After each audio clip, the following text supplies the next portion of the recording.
Hello, ladies and gentlemen, and persons in between. My name is Tim Snowborn, and today we conclude the discussion we started last week about anger management. This is serious issues.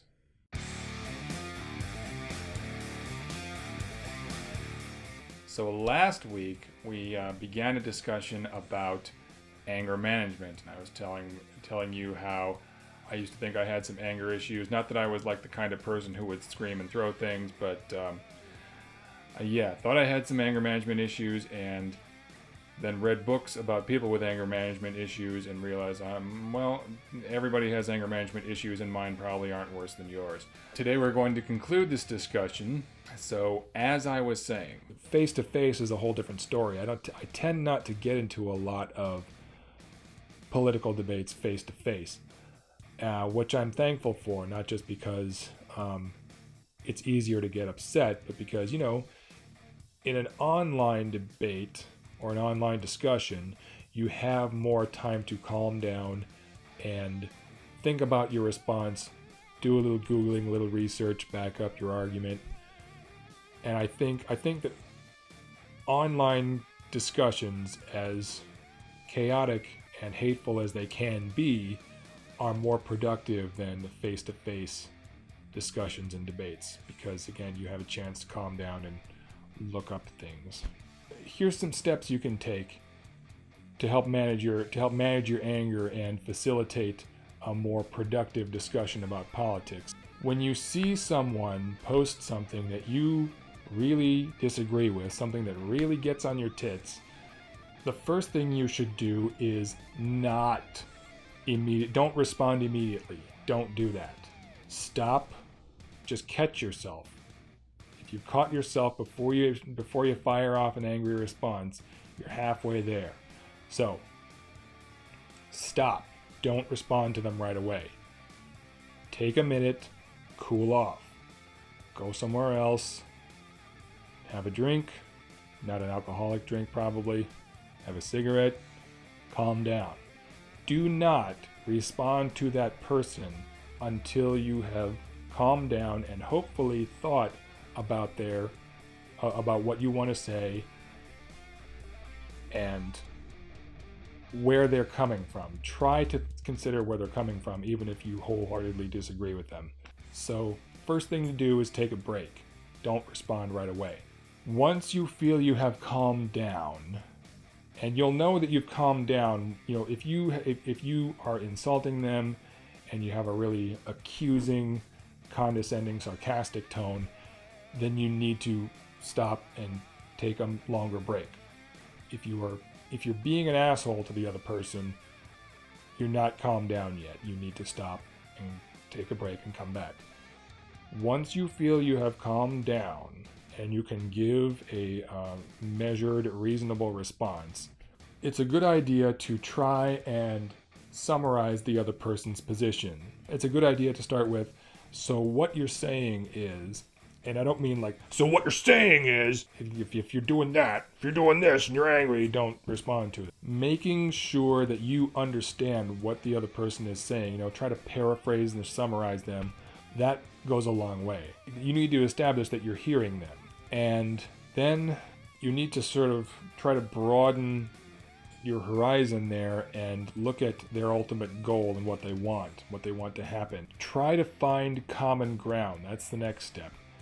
After you've calmed down and you've paraphrased or summarized their position so you understand each other, the next thing to do is to try to find common ground. If you're sitting at home and you think that I'm wrong, that we should try to be nice with people we disagree, and we should try to listen to them and understand them, and we should try not to be assholes to them. If you disagree with that, remember that it's not just me you're disagreeing with. It's Jesus, it's Buddha, it's Mother Teresa, it's Dr. King. Not to compare myself to those people, but it's times like these when I actually literally do ask myself, what would Jesus do? Or what would Jesus say? I mean, I am not a Christian, but whoever that person is for you, just think of some person who epitomizes peace and patience and compassion and understanding and all those ideals you hopefully strive for, whoever that person is for you, ask yourself, how would that person respond to these people? How would that person respond to people like me who are angry and bitchy and, I find it really helpful to imagine or to try to think about what someone like that would do or say to someone I disagree with. I think of someone who would have more patience and compassion than I naturally have. When somebody comes at me with a snotty, sarcastic attitude, online or face-to-face or whatever, when someone comes at me with anger, it's harder then to not respond with anger. It's harder to catch myself and calm down and back away and so forth. It's the urge to just cuss them out is much stronger. So yes, I think that we need to get over our collective rage addictions because it's so counterproductive. Being angry is understandable. I'm not saying that people are wrong to be angry, but how you use that anger and your response to their anger matters a lot as far as moving us forward and facilitating or inhibiting the national dialogue. They say that the first step to recovery is to admit you have a problem. Well, we need to admit that we have anger issues and we need to deal with them. So, what do you think? Do you think you have anger issues? Do you think we have anger issues?